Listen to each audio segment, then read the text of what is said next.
What's going on, everybody? Welcome back. This week on the Atlantic Files, we're going over James Harden getting roasted by one of the Dallas Mavs broadcasters. Zach LaVine is on the trade block. Zion Williamson might be unhappy in New Orleans. The NBA officiating has been really, really bad. And Jordan Poole finds out Washington isn't as good as Golden State. So, without further ado, let's hit them with the new intro. Welcome to the Atlantic Files, where humor and vibes collide. Nets and Sixers, the king of the court. Jokes that hit you one more. Atlantic Division, we own the scene. Comedy, food talk, every routine. Mike Bash, Clausen, Fischbein on the mic, making you laugh every episode right. Game is strong, court to kitchen. We're never wrong. You know what time it is. It's time for the Atlantic Files.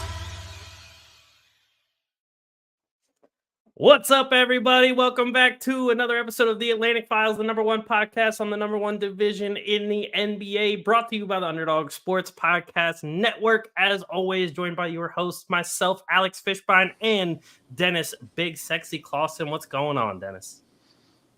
So after such an opening, I'm expected to be energetic and stuff, and that ain't happening. I can tell you that right now. I'm tired. I'm exhausted. My ear hurts. I'm old. The fans of the podcast know they weren't expecting you to all of a sudden just jump out of the screen. So okay, because it ain't happening anyway. So on a good day, it's the same way. So right, that's me when I'm in a good mood. Exactly. But yeah, brand new intro music for the Atlantic Files. Our first ever jingle with actual words. We used to have a couple beats here and there, but I'm loving this new intro song. Oh, we're high tech now that we got an intro. Sky's the limit. And a legit intro video is on its way too.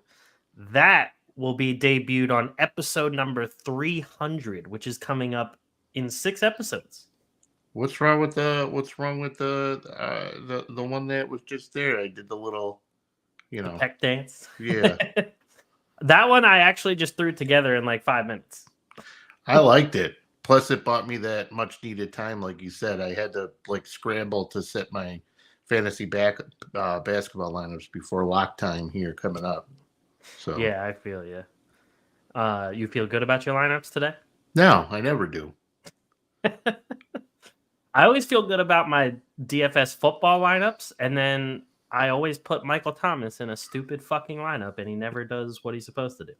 Yeah, well, actually, I cash pretty hard on I'm not playing I'm not like a Chipotle addict, the guy that's in every contest on the planet, but I got 300 this week, and I took a couple hundred last week, so I'm okay with that.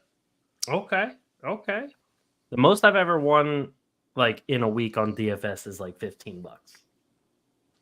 You just got to find the right contests. Which ones do you normally play?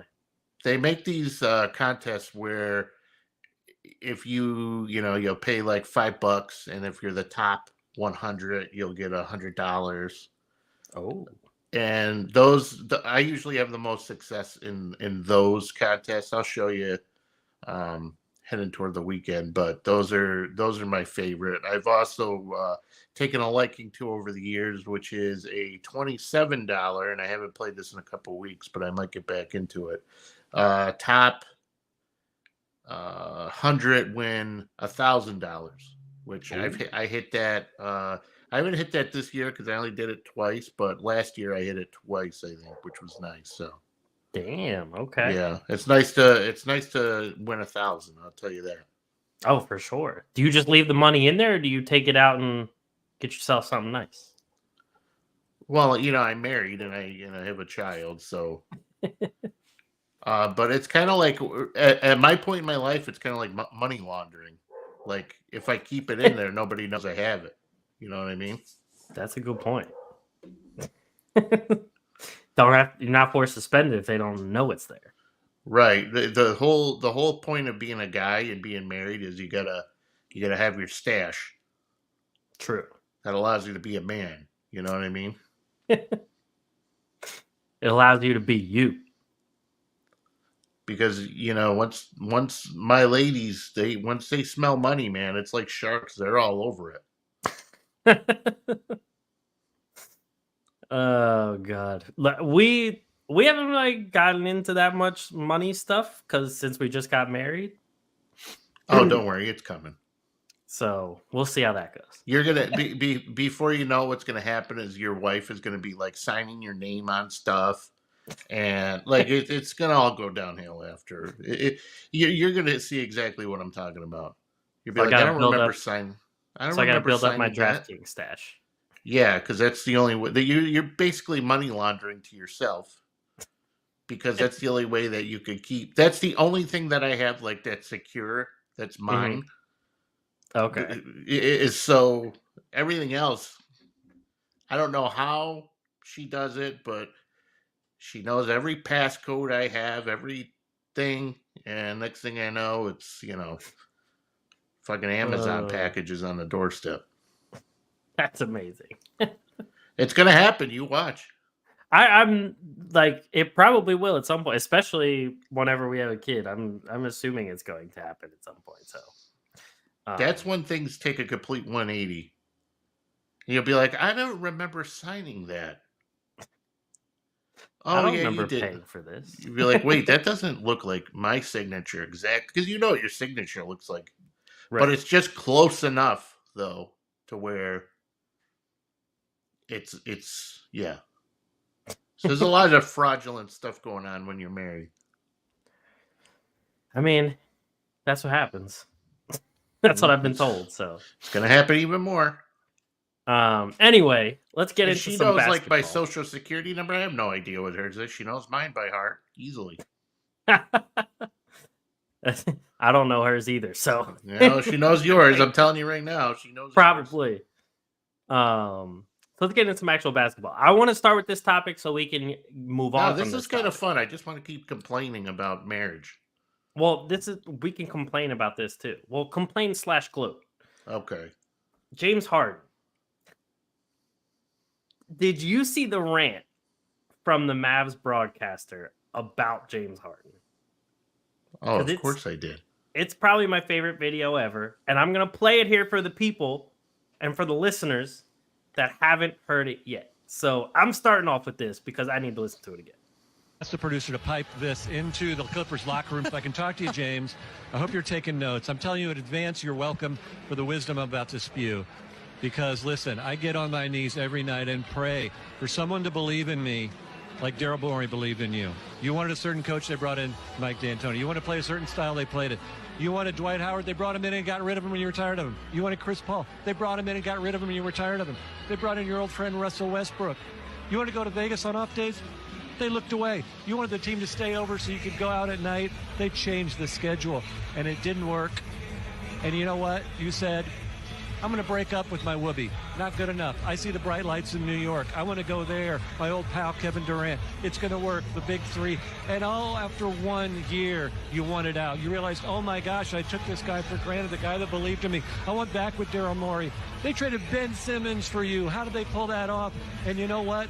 You went there, and you got a partner who got the MVP. He won the MVP. And what did you say afterwards? You said, they didn't hand me the reins. You're the point guard. You were holding the reins. And what did you do when you had the reins? You scored 9 points in Game 7 against Boston. You blew a 3-2 series lead. So they fired their coach. Not good enough. You broke up with the guy who believed in you again. You said, the bright lights of L.A., that's where I want to go. Let's see if that works. Listen, James, have you ever had those friends who had bad roommates? Over and over, they complained about their bad roommates. This guy's terrible. The bad roommate here. They never thought to be self-aware enough that they're the bad roommate. They're the problem. Hey, James, you're the problem. If this doesn't work this year in this system with this team, then you're going to go and point fingers at everybody else, and you're going to go back home and you're going to start swiping right for another team, and there's not going to be anybody left.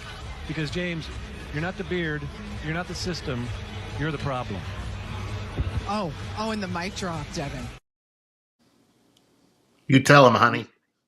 The best. And I'm going to follow that up real quick before we say anything with this video.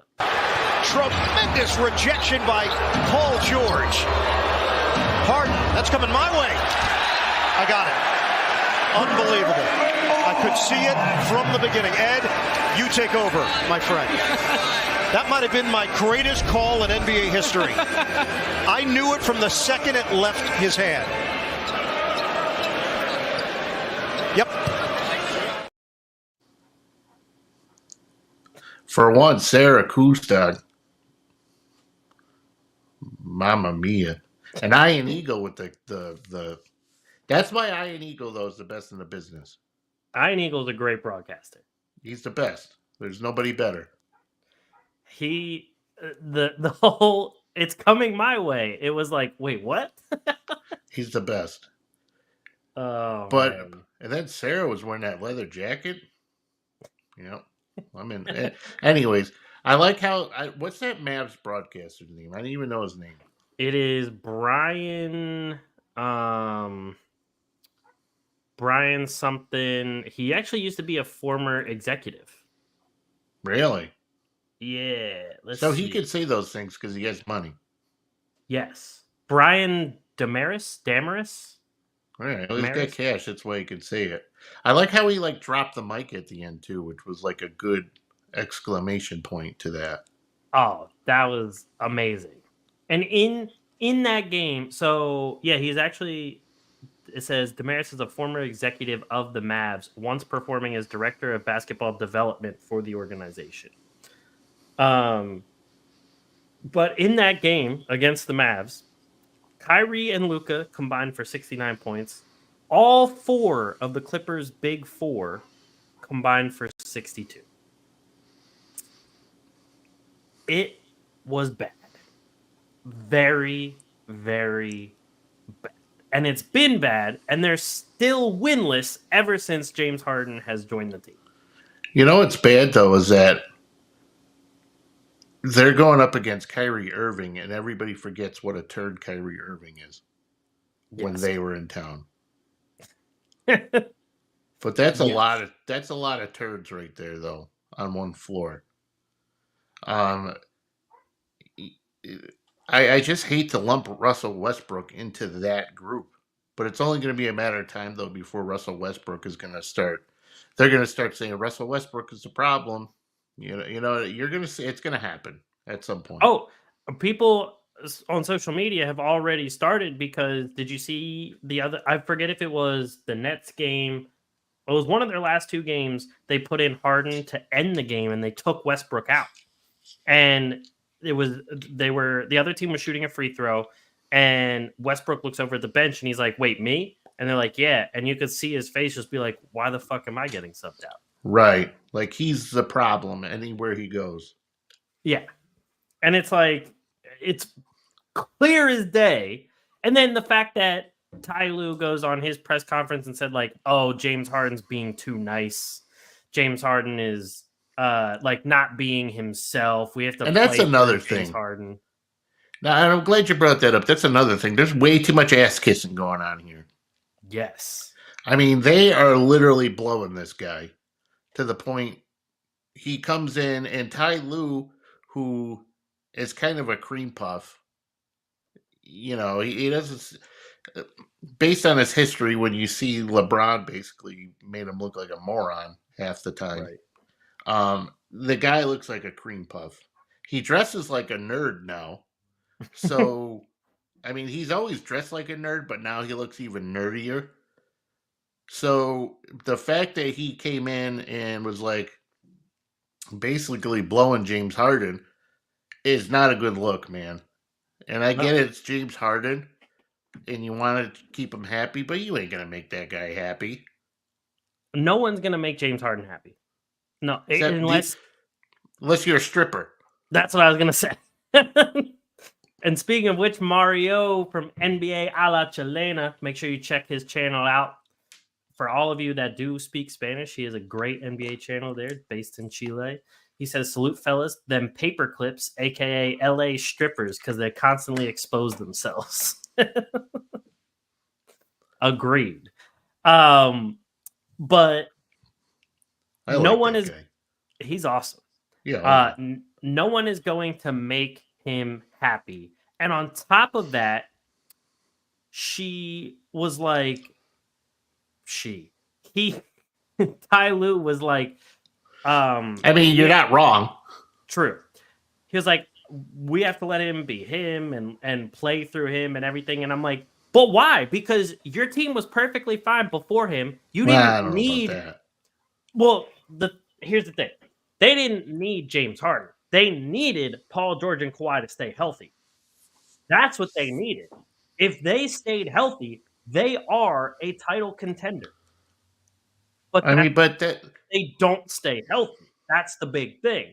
Not bringing in James Harden and shipping out 3 to 4 role players that actually can play pretty important roles when they aren't inevitably healthy.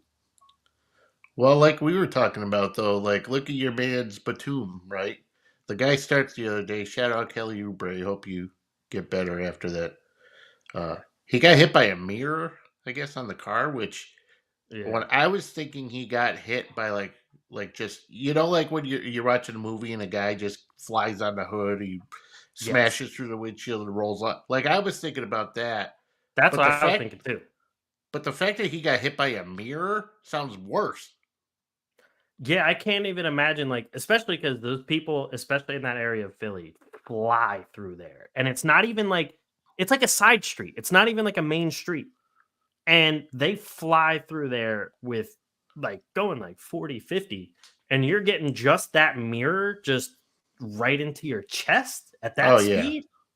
That has to, jeez. I'd rather take the full frontal force of what. In my brain, though, like if the car's coming at me, you know how guys like just jump on the hood right before it hits you? That's what I think I'm going to do, but it will never happen like that. But no, I'd probably literally go through the windshield into the car. My fat ass is going right through the windshield and then through the back windshield. Oh, God. But yeah, like terrifying situation. Hopefully he heals quickly from that. But yeah, your man's Batum the other day, who's out tonight with a personal issue. Mm-hmm. He's like 9 points, 7 rebounds. He had like 3 blocks. Yep. I'm like, who the fuck is this guy? He's been hitting all sorts of threes.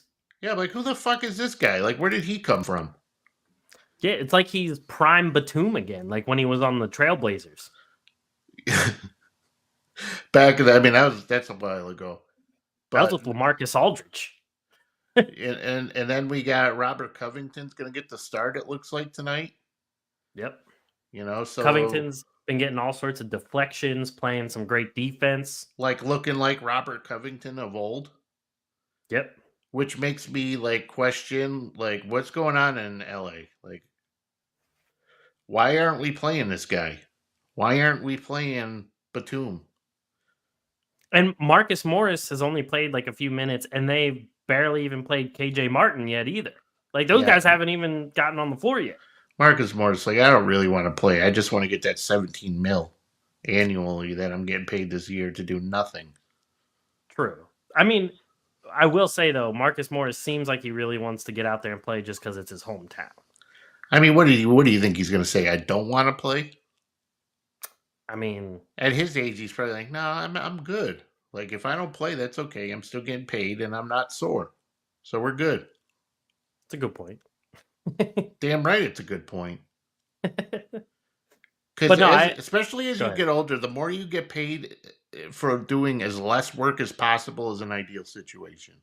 Oh yeah, like Haslam. Hey, he perfected it. There's nobody better. Exactly. But that's the fact though that the Clippers are, and I wish Russell Westbrook weren't on that team. I hate the fact that he's in that group of buffoons, because that's what they are. That entire group, the Kawhi Leonard's a buffoon, Paul George is a buffoon. I'm getting buffoon, and Batum mixed up. And James Harden he's a moron.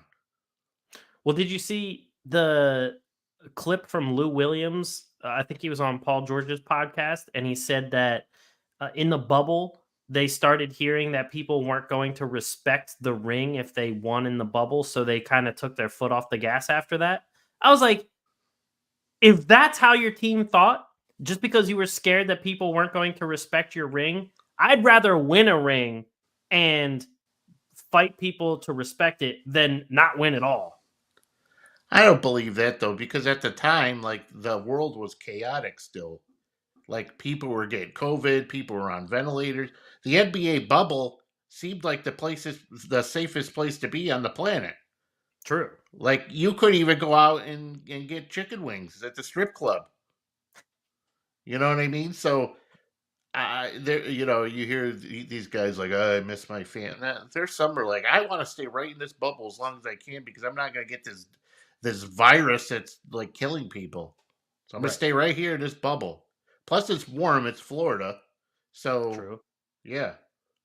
But it also just like the moment he said if that was truly the reason why they took their foot off the gas, well, if they took their foot off the gas in any way, period, that is sad, and they should all be traded at that point. He's tripping though. He's tripping. I mean, there ain't no way that. At least he got his lemon pepper wings. Yeah, good for him. Good for you, Lou. Don't be saying stupid shit. Like, you're a good 6-man. Leave it at that. But you start saying stupid shit, you're going to start besmirching your name. Exactly. Zach LaVine is on the trade block. I mean, Shams, however you say his name, has said that the Bulls and Zach LaVine mutually agreed to look for some trade partners. They've been contacted by multiple teams, and I guess now the timer has started on when he'll be shipped out of Chicago. Can stop that? And this is why I get mad, because people are making a big deal about this, like it's been like this is new information. This fucking guy's been on the trade block for like 2 seasons now. It feels like the entire Bulls team has been on the trade block. But specifically him, though, because I can remember dating back at least a year to where they were like, Zach LaVine, now they're talking about, and then he signed his extension, and then it turned into, they were happy for a little while, and then it turned into, at the end of last season, we're going to give Zach LaVine has permission to explore the trade. Then it went away. Then it came back. Then it went away. And now it's fucking back. So the fact that this is being reported like it's some new, this ain't fucking new. Same shit. I mean, right away after the James Harden trade, people said names to monitor for the Sixers to possibly go after included both Zach LaVine and DeMar DeRozan. I mean, they were both guys, even before that happened, they were both guys that were being floated around in terms of possible, especially with DeRozan. He's a free agent. So, but, you heard DeRozan linked up to the Lakers. There were a couple other teams that the Lakers are the only one that's come to mind. Maybe the Heat, I think I heard at one point. Like DeRozan. Oh, I think so too. Yep. So, but why don't the Bulls just come out and say, we fucked up, our team sucks, we're going into a rebuild. So first we're going to get rid of LaVine. We have Vucevic, we signed him because we wanted to make it look like that we're going to like actually compete, but we're really not. We signed him to a contract so that he looks, more desirable to other teams because we want to trade him too. Right. DeRozan ain't signing with Chicago after this season, so of course they want to trade his ass. They want to get anything out of him they can. Dalen Terry is garbage. You need to get rid of his ass. Garbage. Patrick Williams has been garbage. Kobe White had a little bit of a revival this year, but he's not a starting guard. The best guy they got, I think, is Ayo Dosunmu. I think so too. Him and Alex Caruso are probably their 2 best people. But here's the thing. Other teams are going to want Alex Caruso. You know why? Because the guy gets about 9 steals a game. And I hope he does get traded because I'd rather see him with a team that can actually win something. And then we got Lonzo Ball. Like, not a knock on him for his injury, but for one, the guy's been hurt a lot. But two, like you're paying him like $25 million a year. You ain't gonna keep that. Right. But how are you gonna get rid of him? And that's the thing. I think that they're just gonna have to unload everybody else, and then finally, when he starts to like play, and everyone says he's coming back, that's the only time they're gonna be able to move him for anything. Yeah, the Bulls are done. It's over. Yeah. Orlando should inquire about getting Vucevic back and just send them Wendell Carter because he's never healthy anyway. Well, I could see like Vucevic going to like shit. I don't even know at this point.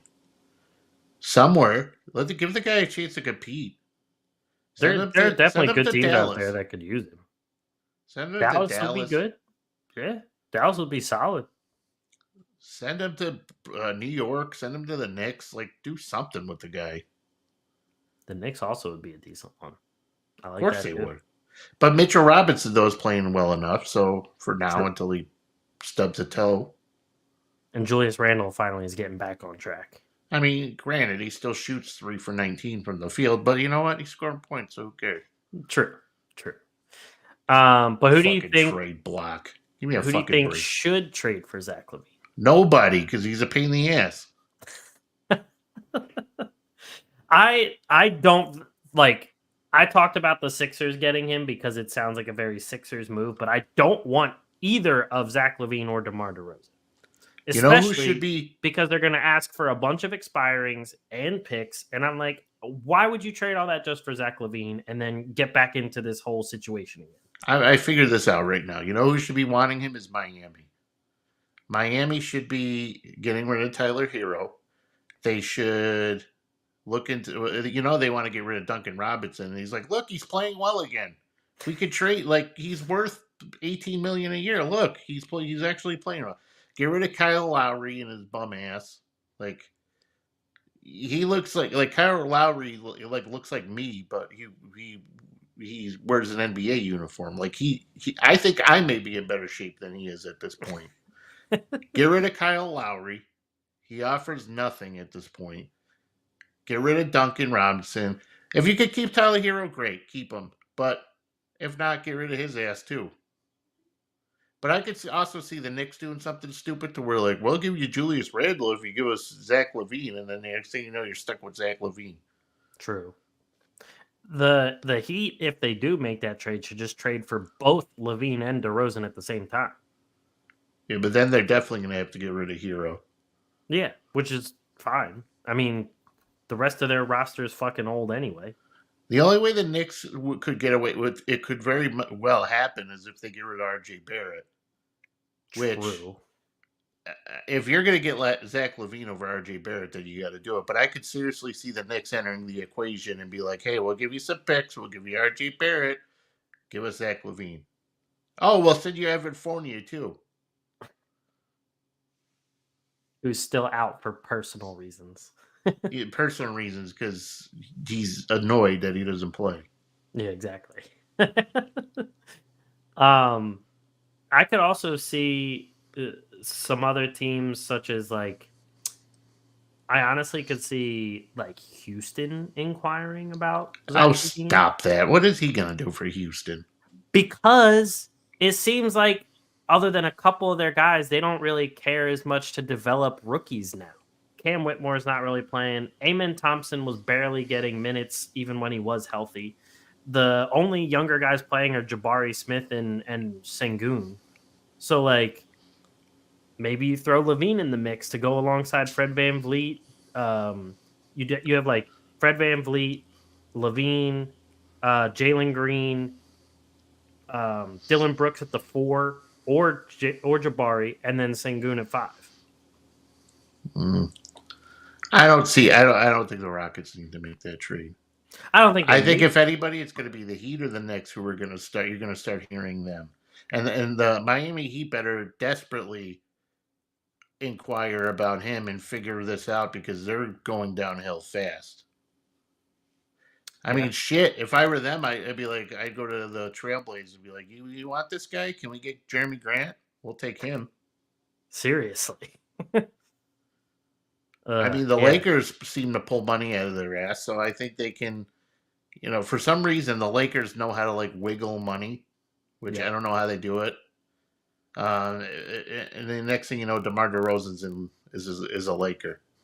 I could see them trading like Christian Wood and one other guy for DeMar DeRozan. Oh, hell yeah. I could see that happening easily. Not saying whether or not that's actually going to improve the team, but How about the Pelicans? that's true. That can actually segueing us again. Look at that. So I'm an expert. Exactly. The Pelicans are a good answer because they've been dealing with a bunch of injuries as usual. And Zion looks like he might be unhappy based on... I have this clip here. Hold on one sec. And you talked after the Houston game about how the offense is a little bit different for you this year than it was last year. Do you think that's something that you guys just need to address a little bit, maybe do some things differently or try to adapt some things from last year? I guess, how do you feel just where you are right now?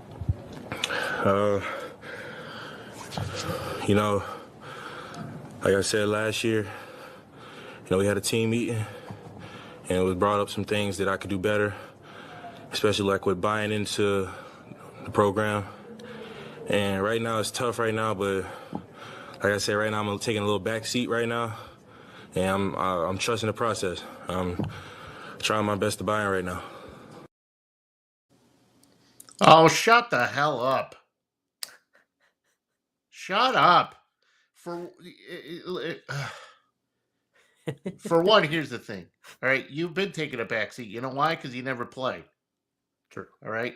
You should be thanking that organization for even signing you to an extension, because you're never healthy. You obviously have extracurricular activities going on to the point to where you're not fully invested. So you're taking a back seat.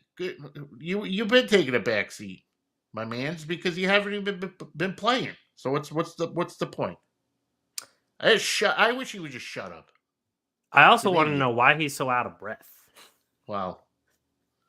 You think it's easy being big guy? It's not. I get it.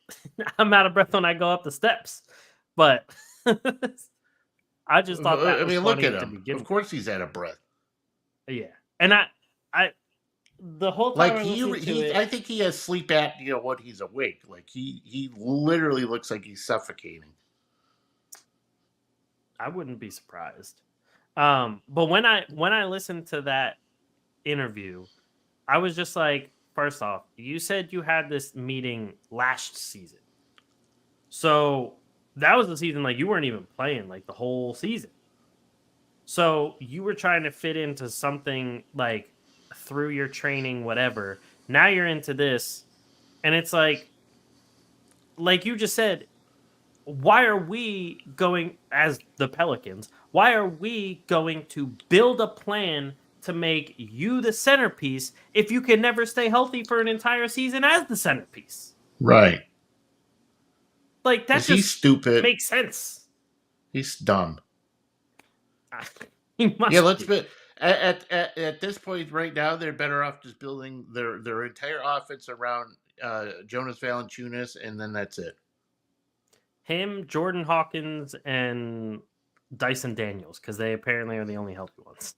Fuck it, do it. Here's the thing.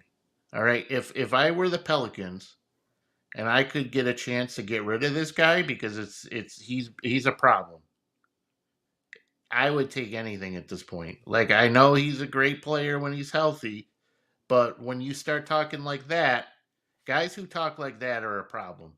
Yes. You can tell immediately that he thinks he's way more important than he actually is. True. And you know damn well which team will be on that phone if Zion becomes available. The Knicks? The Knicks. Yeah. Fine. I'll take Julius They're definitely Randle. going to offer Julius Randle for Zion. Perfect. Send him over. Because as much as people shit on Julius Randle, that motherfucker, at least he plays most of the time. Isn't that how they got Zion in the first place? Didn't they trade Julius Randle to the Knicks for a bunch of picks or something like that? And then that's how they drafted him or something?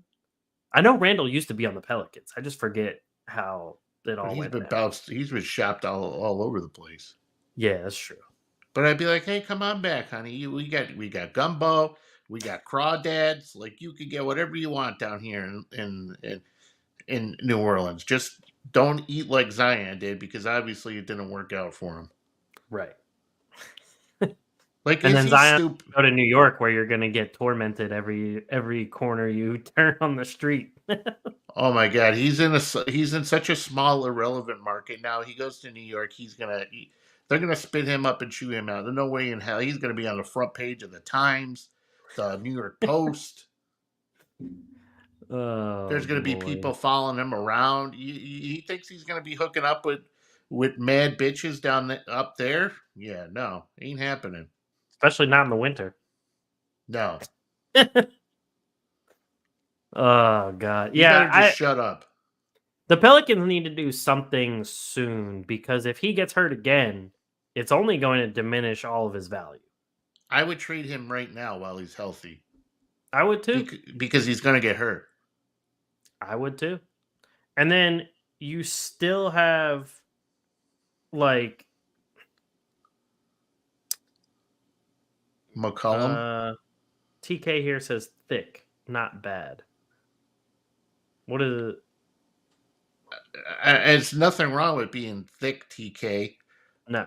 If you're a fucking model on Instagram and you're showing your ass, your fat ass, that's okay. That's a good thick. Like, I'm totally on board with it. Every once in a while, I'm on board with like a thick pizza, like Chicago style. That's nothing wrong with that thickness. If you're Zion and you're thick and you're out of breath just at a press conference, that's not a good situation. Thank you.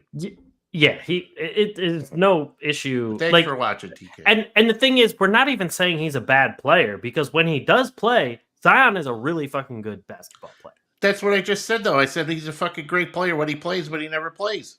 Exactly. But I'm just reiterating the fact that, like, we're not sitting here saying he's a terrible player. We're just saying that right now that attitude doesn't seem great.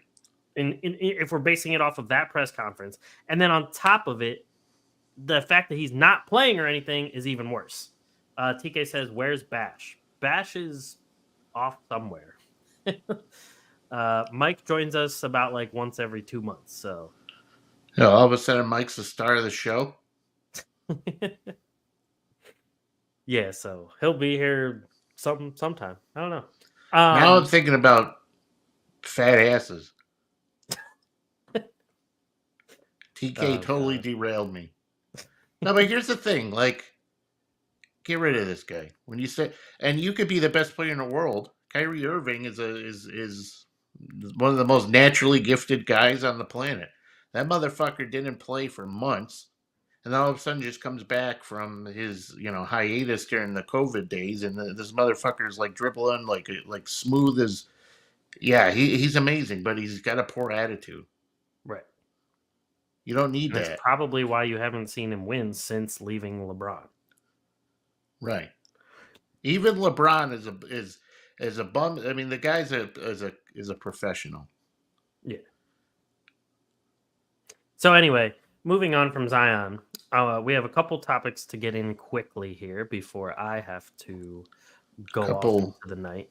Emmanuel quickly, yeah. Anyway. Actually, that's a good one, because, I mean, Zach LaVine to the Knicks, you send us Emmanuel quickly. I would take it. We're brewing something here. I would take it. The NBA officiating has been causing quite the stir up in a lot of different coaches, players, everything. I have this clip. Sure, saddle up. One of the most poorly officiated games I've ever seen. Recorded. I'm fine with it. Fucking atrocious.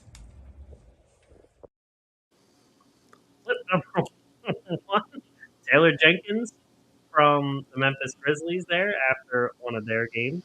And I have this clip. In the third quarter, they have been an offensive machine tonight. 63% and 52% from three. Jaren backs down against Olynyk. And Grizzlies furious no foul call. Grizzlies get a turnover at the other end. And when you're looking at a 15-6 foul count as Bane can't get that one to fall. Jaren, yes. Well, how do you not call that foul, man? How do you not call that foul? 2 technical fouls.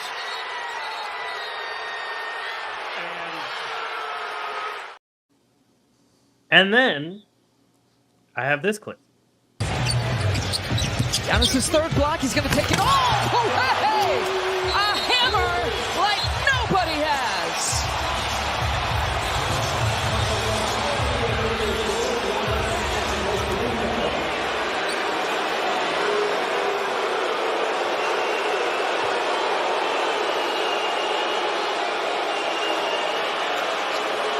And if they called a technical foul on Giannis, that's his second, and he would be gone for the game. And he seems unapologetic about it. He's saying he's out. He's gone. He's going to sit down in the front row and watch. I don't think he really. I think he really went to him and said, "What did I do?" He just dunked it. He's what done did he do? Look, I understand. If he's. I love the move of sitting in the front row. That was hilarious. That was good. But all right, so here's the thing. All right. Yep, go for it. All right, Taylor Jenkins, officiating's not the problem for you, honey. Your team's just not good. I mean, true. All right, number 2, those courts are god awful. So they're probably not looking for fouls because they're so distracted by how ugly the courts are that it's impossible to focus on the game.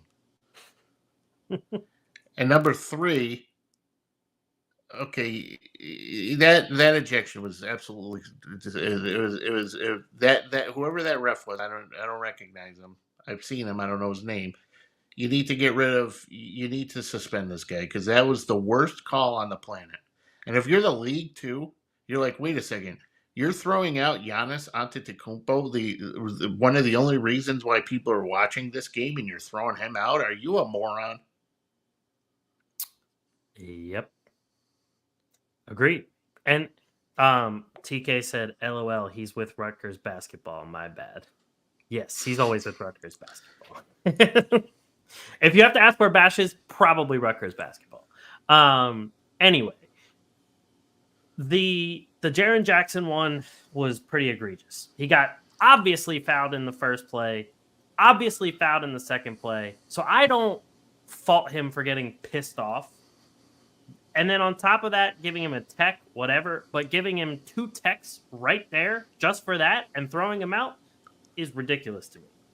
And then on top of that, there's been some other people in press conferences talking about the refs. They don't care if they get fined because it's been that bad. And if I think the two most reoccurring topics I've seen on social media about the NBA so far this season are what the fuck is the in-season tournament and why are the refs dishing out so many techs and ejecting so many people?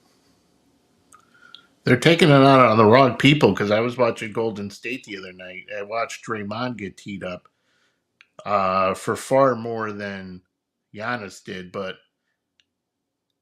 that asshole kept just jawing at the official, and they could have easily hit him with another one, but they didn't. So can we have a little consistency here? Exactly. And the like what you just said with Giannis, he dunked and showed some emotion. That's the kind of stuff that fans get fired up about too. When your favorite player or just one of your players on your favorite team dunks a ball in someone's face and gets hyped, that electrifies the arena. It electrifies the people at home. It electrifies everybody. That's what everybody wants to see. What was he doing? He was like pushing the floor down. What does that mean? He said he was too small. Like he was putting his hand down there like he's too small, like he's that small. Oh, but I thought it looked like he was like, you know how they raise the roof? It's kind of like that, but the opposite. All right. I mean, I would tech him for that because I don't know what the hell that meant, but other than that. But the thing is, plenty of people have done it by now and haven't gotten techs. And you know what, though? Good for Giannis, though, because Giannis is so friggin' boring that it's so nice that like you actually saw a little emotion out of him, because normal half the time he's sitting there eating popcorn and injured, and it's nice to actually see that killer instinct out of him. Well, the thing is, when he gets big dunks like that, he does the whole flex and yells and things like that. Like, those things are the things that people want to see. That kind of stuff is what people like. Anthony Edwards got a tech the other day because he dunked on, I forget if it was Jaren Jackson Jr. He dunked on somebody and flexed, and then they teed him up right there. And it's like, they can't even do anything after a huge dunk. Doing anything in sports where you make the other person look like a fool and embarrass them is the best feeling for an athlete. It's the best feeling, whether you're an athlete or not. Whenever you can make somebody look dumb, it's so empowering. It's not even funny, especially if the guy. And then I'm not telling you to be a bully, but if somebody's an idiot and you make them look dumb, it's great. Yeah, like if you cross somebody and they fall, that's amazing. It is hilarious. It's great.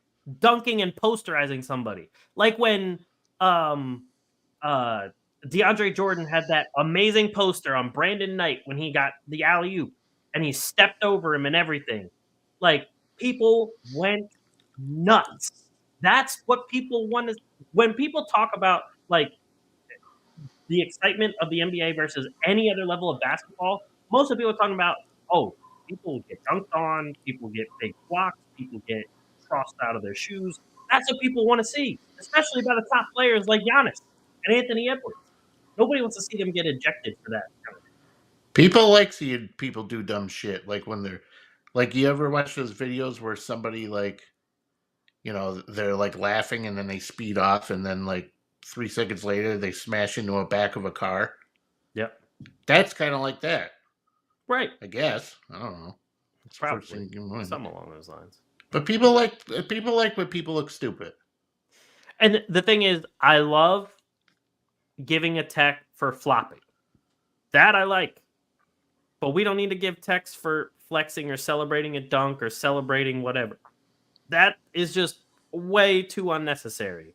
And I feel like the NBA refs get into their feelings a lot just when somebody flexes or celebrates near an opposing player. And it's stupid. They need to stop. Finishing it off with one quick topic here before I have to run. Jordan Poole, seen in the timeout. I don't have the clip on here because I couldn't find it to download it. But during a timeout, he was not paying attention and told another player, like, man, this is my team. I got this.